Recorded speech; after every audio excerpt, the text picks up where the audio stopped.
Donald Trump is expected to recognize Jerusalem as Israel's capital today, a move which would upend decades of U.S. policy and risk potentially violent protests.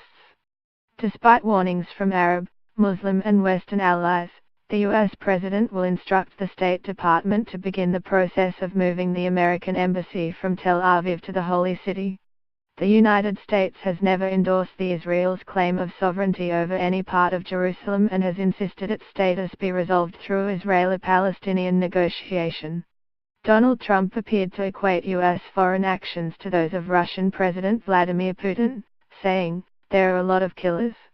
You think our country's so innocent?" Reuters/Carlos Barria. At the National Prayer Breakfast, Donald Trump couldn't help but to ask for prayers for the ratings on Arnold Schwarzenegger's show to be good. Schwarzenegger took over as host of The Apprentice, which buoyed Mr. Trump's celebrity status years ago.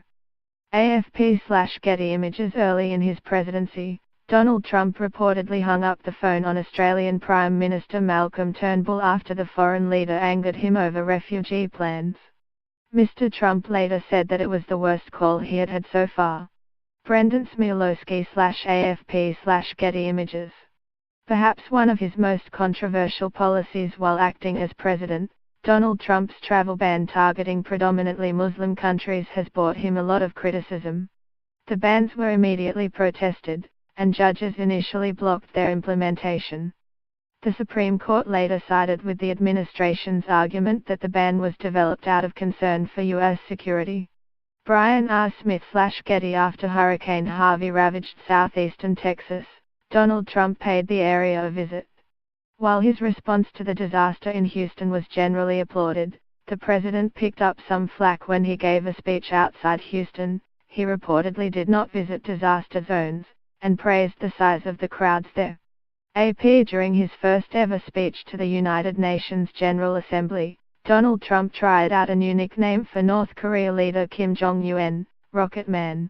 He later tweaked it to be Little Rocket Man as the two feuded, and threatened each other with nuclear war. During that speech, he also threatened to totally annihilate North Korea. After the attack on the London Bridge, Donald Trump lashed out at London Mayor Sadiq Khan, criticizing Mr. Khan for saying there was no reason to be alarmed after the attack. Mr. Trump was taking the comments out of context, as Mr. Khan was simply saying that the police had everything under control. Getty Images. Never one not to mock his enemies.